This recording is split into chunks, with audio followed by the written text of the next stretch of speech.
coming up on Marriage Today with Jimmy and Karen. When women are asked when their husband is most sexually attracted to them, one of their major responses, either number one or in the top there, is when he's doing housework. Men think, you can buff up, get a tan, unbutton your shirt, get a gold chain, strut around the house, She says, grab the vacuum, that'll do it right there. And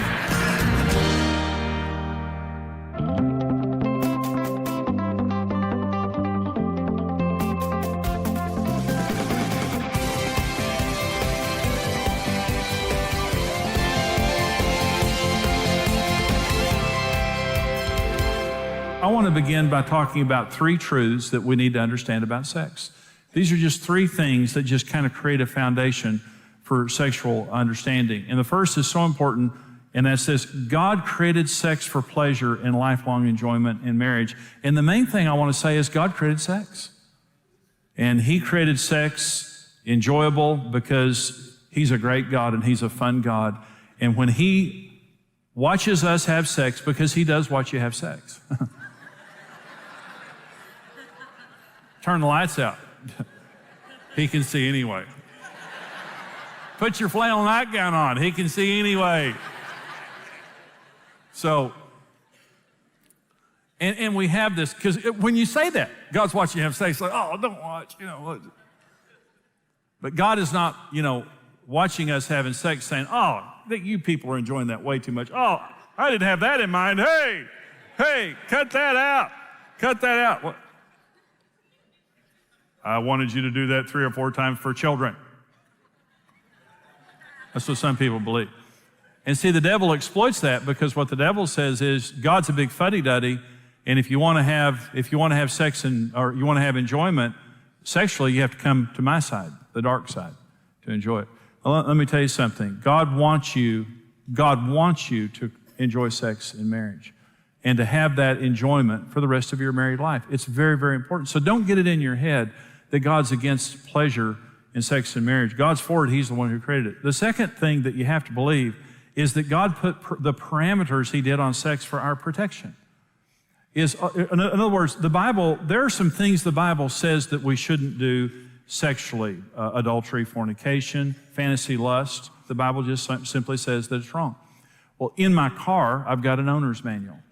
And in that owner's manual, they tell me a lot of things not to do. They tell me things to do and things not to do, but they say, don't drive it like this, don't do this, don't do this, don't do this. I've never taken the owner's manual of my car and read it saying, what do they know? They're just trying to keep me from having fun, and change the oil. What do they know? And the people who wrote the instruction manual for my car know they want me to enjoy it, so I'll be a customer again and come purchase another one of their cars. And they created it. They know how it works.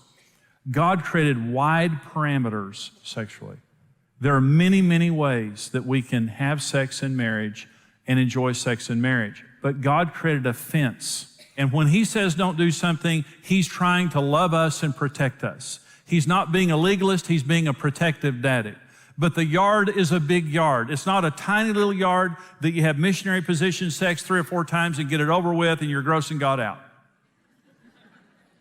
It's a big yard where God says, go play in the trees and the bushes and jump on the trampoline and swim in the river and the lake, and just don't go over that fence over there. And so you're saying, what can we do in sex and marriage? A bunch. You can do a whole lot. And so what I'm saying is get your Batman uniform out and have a big time. And I said it.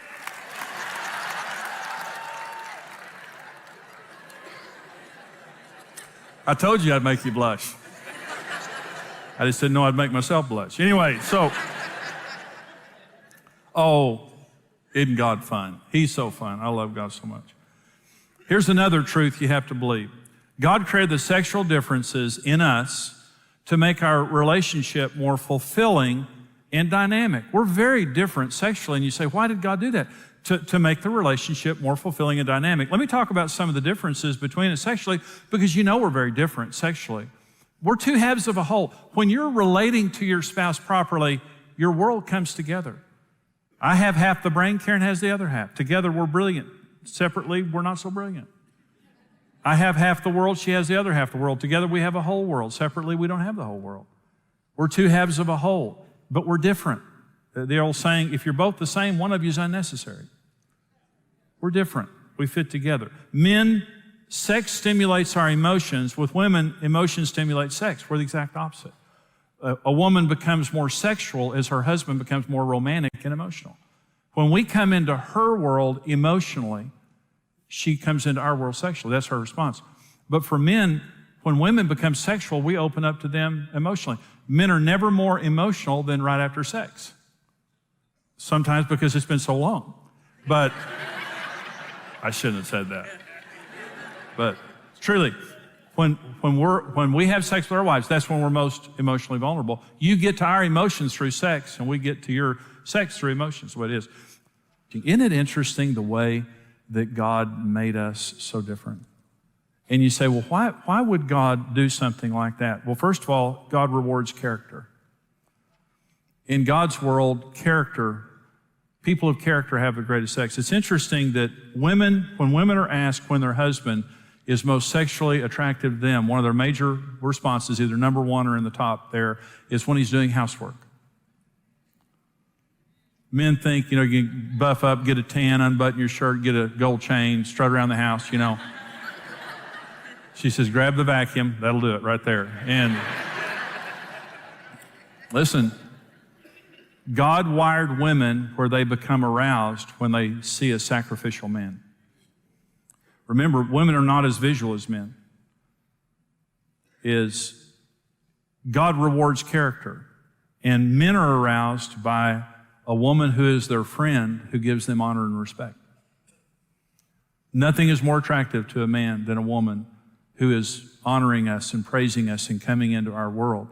And when women honor their husbands and become our friends, and God rewards that. So let me talk about 5 ingredients to sexual fulfillment in marriage. Number 1, commit to meeting your spouse's sexual needs in a committed and faithful manner. Again, 1 Corinthians 7 says when we get married, our bodies belong to each other.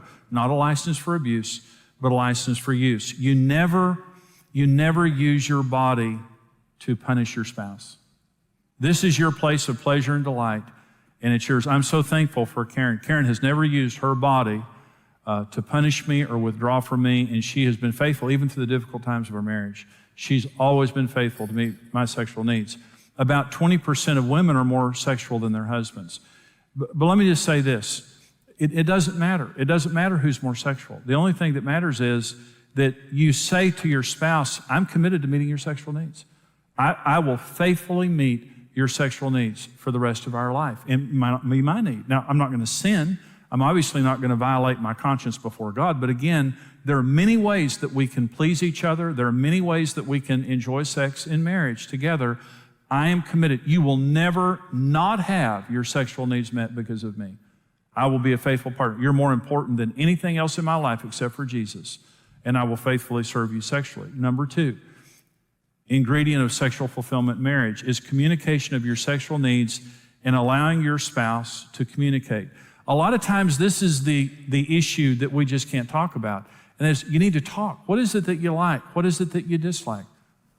Sex was one of those issues for Karen and me before we had our vision retreat that we never sat down and talked about that much. We just get in bed and have sex and just, no pun intended, just kind of feel things out, So we would, but what happened was frustration, is that we were having sex, but we weren't verbally communicating and saying, yes, I like that. No, I don't like that. Yes, do this. No, I don't do that. It was just frustrating. So at one of our vision retreats, we just sat down and talked about sex. And we said, listen, what is our vision for our sex life?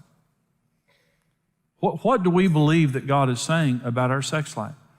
And we took sex and made it an open topic where we had plenty of time on our vision retreat just to let's talk about sex for a while. And we talked about my needs, we talked about her needs, we talked about things I like and don't like, we talked about things that she liked and didn't like. It was the greatest discussion we had ever had, and it changed our sex life because we talked about it. Again, don't be ashamed of this issue. It's an important issue, in your marriage, but you need to verbally communicate, and you need to both be in agreement. And if you do and you get in bed, you're going to have a great time. If you don't, if you're not communicating, a lot of your communication is just going to be through, not saying things, but just kind of pushing your spouse away and being negative, and they're going to take that as rejection. So talk about it and communicate what you want and all that. Number 3, commit to sexual purity to protect the integrity of your marriage. Sexual purity. Say, I'm committed to being sexual pure, and this is a big deal. Let me talk about some standards of sexual purity. If you're going to be pure, here's what you do. Number 1, I will not allow fantasy lust or lust for another person in my life. I'll take my thoughts captive. The most important thing sexually is your thought life. Pornography, temptation, those kinds of things, it's not centered in your sexual organs. It's centered in your mind. The only way you can overcome sexual temptation is to take control of your thoughts. You can't take thoughts out of your mind. You can only replace them with greater thoughts.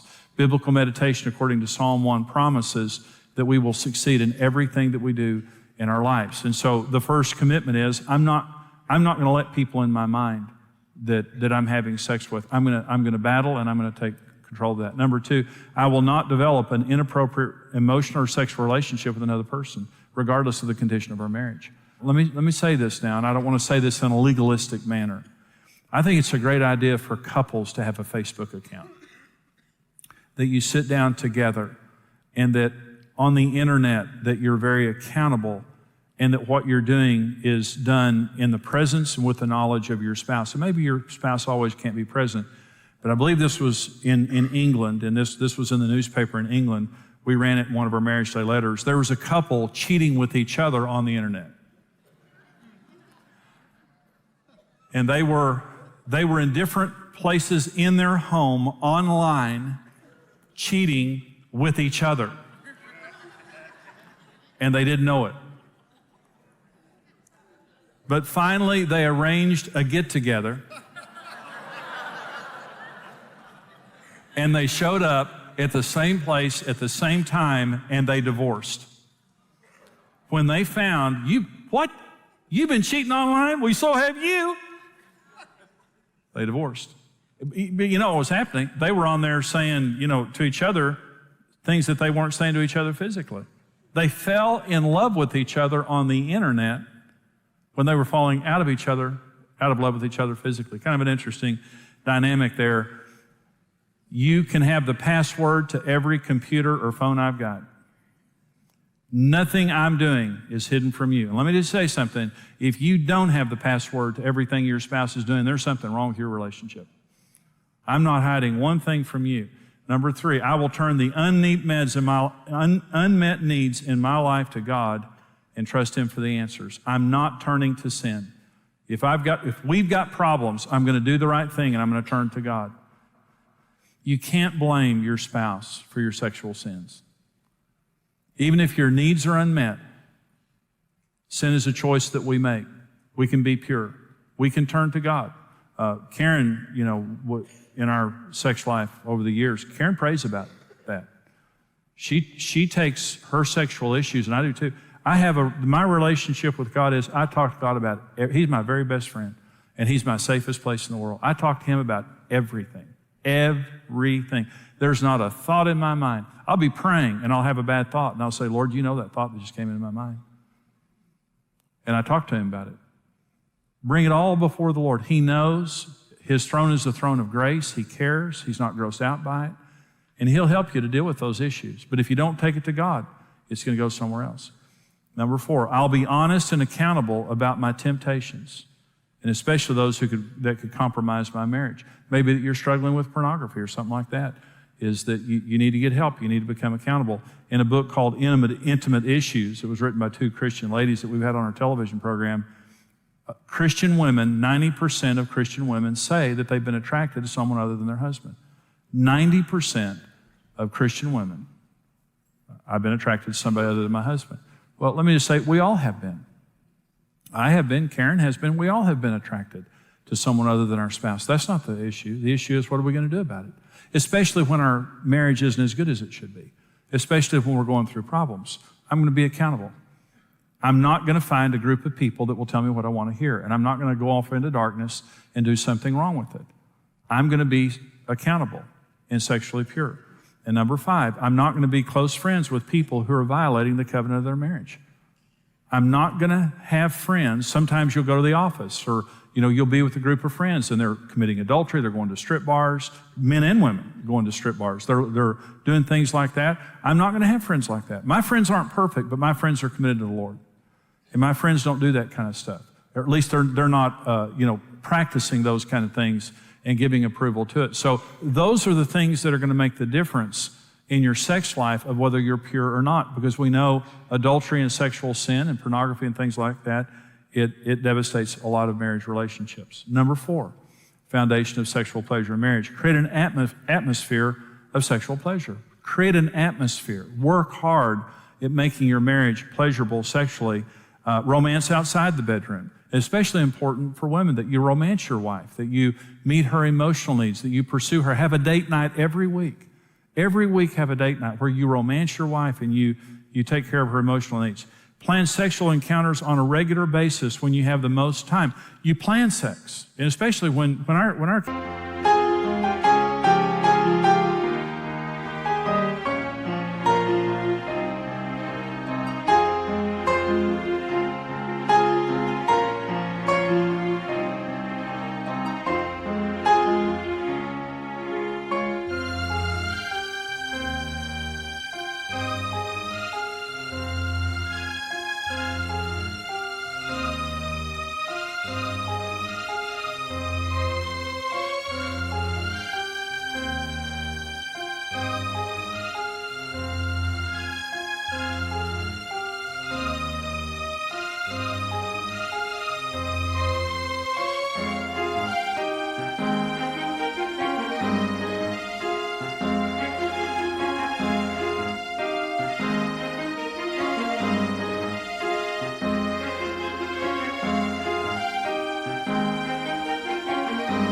kids were young, Karen and I planned, we'd say, our code word was being together.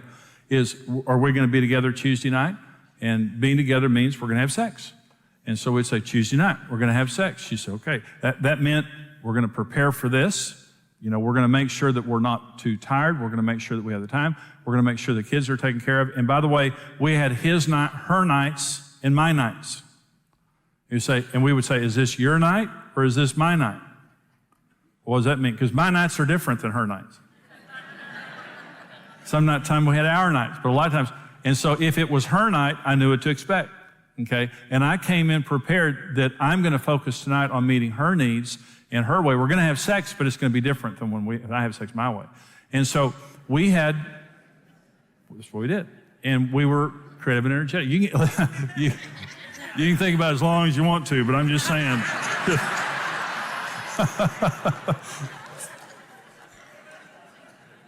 But we both got our needs met. That's the thing I'm trying to say. It wasn't all my way or her way. And sometimes it was just our nights. But the longer we were married, the more we enjoyed the same things. But we had special times. Sometimes morning is the best time to have sex. Sometimes you're just having a quickie. Sometimes you're just having sex and it's a quickie and that's all it is. And you go on. But sometimes you need a longie. And and you need several hours to be together, and you need the time to enjoy each other, to talk, to share sex, and to please each other physically. And so you can plan those things. In fact, it needs to be planned. It needs to be, a weekly issue in your marriage to where, 2 or 3 times this week, we're going to have times where we're together sexually, but especially one of those is going to be really special. And the last thing is this, the 5th thing is this, communicate and deal with sexual problems together. If you have sexual problems, deal with it, because most of us are going to deal with sexual problems, lack of desire or whatever. It could be chemical, it could be unresolved conflict. You don't desire sex. It could be that there's conflict in our marriage, stress and fatigue, whatever it might be. If you're having a problem with sexual desire, go to the doctor. Or if you need to go get counseling, because there's an emotional issue. It may be past abuse. Sometimes people have been sexually abused in their past, and it has a lot of problems related to your present. You need to get help for that. Listen, when you're having problems sexually, your spouse is being affected by that. And so don't strand your spouse sexually by not dealing with your problems, whether it's medical, whether it's emotional, whether it's whatever it is. If I've got a problem, I'm going to deal with my problem aggressively for the sake of our marriage. Well, I hope you enjoyed that teaching. You know, this is just a part of the 10-part seminar that I do called Marriage on the Rock. It was the first seminar that I ever did, first book I ever wrote was Marriage on the Rock. It still is to this day the most important marriage teaching that I do. And we want to put this into your hands, the full seminar series and the book. We want to put it into your hands. And right now, for your gift of any amount to Marriage Today, we want to send you the CD single, The Most Important Issue in Marriage. It's the first teaching in the seminar. It's the first chapter in the book. And it is the most important issue in marriage. It will change your life. It will change your marriage. For your gift of $50 or more, we want to send you the full series on CD, the full 10-part Marriage on the Rock series, plus we'll send you the book. For your gift of $110 or more to Marriage Today, we're going to send you the Marriage on the Rock book, the 10-part DVD series, plus our special romance book called Happy, Happy Love. You know, we want to put these into your hands to change your marriage and to help you solve any problems if you're experiencing any problems in your relationship, even if you're single or divorced, to give you hope, to prepare you for a marriage. But also to understand we're a mission and we're a ministry that goes all over the world. When you're helping Marriage Today, when you give to us, not only are you blessing your own marriage, you're helping us to reach couples all over the world and keep little children together with their parents. Go online right now, pick up your telephone, and order these important resources. Marriage on the Rock, the best-selling book and series, is the essential resource to having the marriage of your dreams. Through this power-packed series, marriage expert Jimmy Evans will show you how to deal with real-life challenges and offer easy-to-understand solutions that will transform your relationship. Jimmy will address all the major issues a couple will encounter, like communication, finances, sex, kids, his and her needs, blended families, and much more. For your gift of any amount, you'll receive the CD single, The Most Important Issue in Marriage. For your gift of $50 or more, we'll send you the Marriage on the Rock book and CD series. For your gift of $110 or more, you'll receive the book and DVD series, plus the Passion Reigniting Happy, Happy Love book. Discover God's design for your dream marriage. Whether you've been married for years or just preparing for the journey, experience Marriage on the Rock today.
You know, that is such an important teaching on sex, sexual fulfillment in marriage. And this is the issue. Sex is such a wonderful blessing. Unfortunately, sex is one of the main reasons that people get married. It's also one of the main reasons that people get divorced. The beautiful gift of sex, that's such a beautiful thing in our marriages. You know, if we're not careful in how we deal with this issue, you know, it can become something that really becomes painful. And some of you are experiencing that pain right now. And I want to say this, first of all, God is bigger than all of our problems. So anytime that we're facing problems sexually or otherwise, God loves us. He's a part of our lives. He's a forgiving God.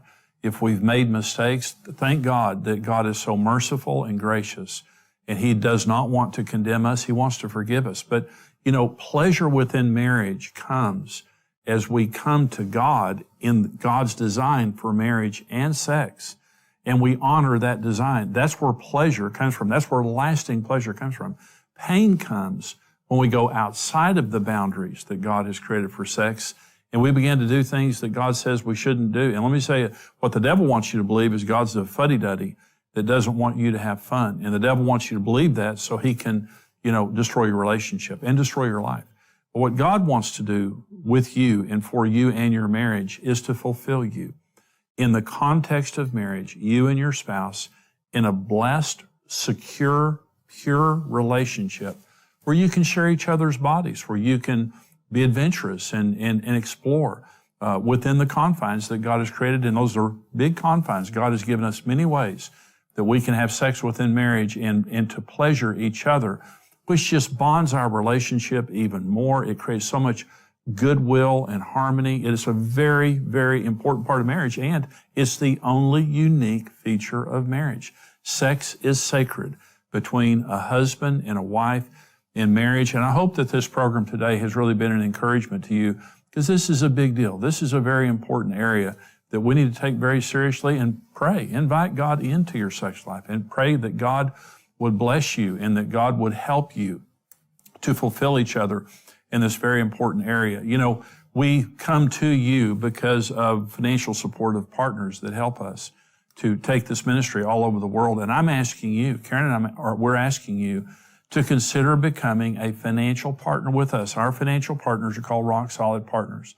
And when you help us as partners of this ministry, you get special resources and special blessings that other people don't get, because we want to thank you for being our partner. Literally, our partners are the backbone of this ministry that help us do everything that we do. And I'm asking you, would you consider becoming a monthly partner with Marriage Today? You get a special teaching from me every month, the first and best of all of my marriage teachings. And all of my teachings come, first of all, to our Rock Solid Partners. And when you become a partner, you're literally helping to take our ministry, our television program, our events, our resources all over the world, to help us help couples to succeed in marriage and to help little children to stay together with their parents. Literally, that's what you're doing, is to helping families stay together, because when a marriage stays together, that means a family stays together. Would you please consider becoming a partner with Karen and me? And here's how you can do it.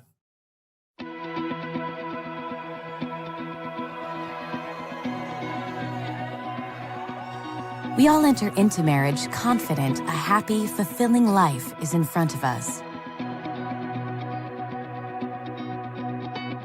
Over time, life's journeys can quickly deflate those expectations, and we're left feeling like we've fallen out of love. But with the right information and a mutual commitment to success, a better marriage is possible. Become a rock-solid partner and gain instant access to practical marriage help in topics ranging from communication, needs, and intimacy, as well as blended families, intentional dating, spiritual health, and much more. Marriage Today exists to help every person succeed in marriage. With your help, we can continue raising a standard for marriage and reverse the curse of family breakup in order to rebuild the nations one home at a time. That's why we're tied into the ministry. We want to be able to bless and give so they can keep doing what they're doing. There's just millions of marriages that need help, and if this is a way we can help facilitate that, then that's a great way to spend some money. We love Jimmy and Karen, and we love just learning more about how to be a better couple and how to help other couples like they do. Become a rock-solid partner with the ministry and mission of Marriage Today. Subscribe to Marriage Today's YouTube channel for more marriage-building videos and updates.